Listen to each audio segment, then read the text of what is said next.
Hola, benvinguts a un nou vídeo de Servei Màrqueting Digital. En aquesta ocasió tornarem a parlar de LibreOffice Calc com a base de dades. Ja ho vam fer en un vídeo, no fa gaire, aquí a la part dreta trobareu l'enllaç.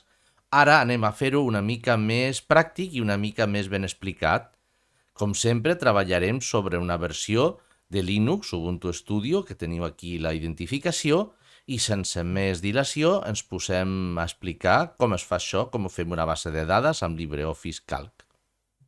El primer que no hem de fer és fer una llista com aquelles que es feien o que s'acostumaven a fer amb la màquina d'escriure, és a dir, fent servir el LibreOffice Writer, un processador de textos. Això no es pot tractar. Bé, sí, amb una decena de llibres potser, però si tenim 400 o 500 volums, la cosa es complica una mica. Si fem servir LibreOffice Calc, aquest, com veieu, no és el millor exemple. Per què no és el millor exemple? Sí, el tenim aquí en files que semblen registres, però fixeu-vos, Charles Dickens, el casalot CH. Dickens, és a dir, l'autor ho registrem de dues maneres. Austin, Jane, Cortázar, Julio, és a dir, Merck Rodoreda, o Rodorea, però està mal escrit, Mercè Rodoreda, aquí hi ha un guió, aquí hi ha cometes, aquí el nom està Mario Benedetti Mario, i una coma, és a dir, això no es pot tractar. Si volguéssim fer filtres, per exemple, què faríem aquí?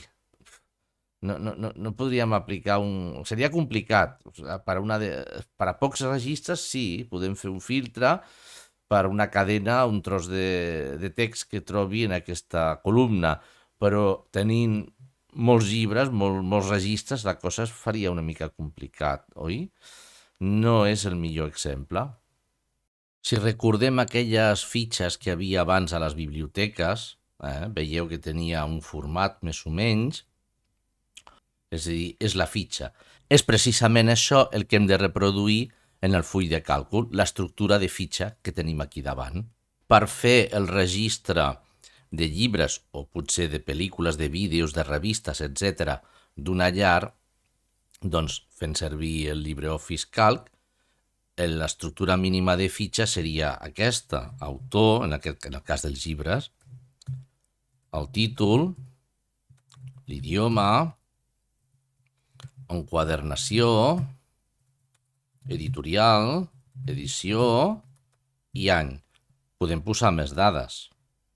A continuació, deixaríem aquesta línia congelada perquè quedés com a capçalera, ajustaríem les amplades, destacaríem un color perquè fos la línia superior perquè quedés sempre i definiríem un filtre mínim. I ens quedaria, com aquest exemple d'aquí, ben destacat, títol, idioma, enquadernació, editorial, edició i any, podia haver-hi, ja dic, més informació, i els corresponents filtres. Bé, i així és com ens quedaria la nostra base de dades mínima de llibres, de registre de llibres casolà d'estar per casa. Tenim la columna d'autor, la columna de títol, l'idioma, l'enquadernació, l'editorial, l'edició i l'any. No us preocupeu perquè estan repetides, la informació apareix repetida.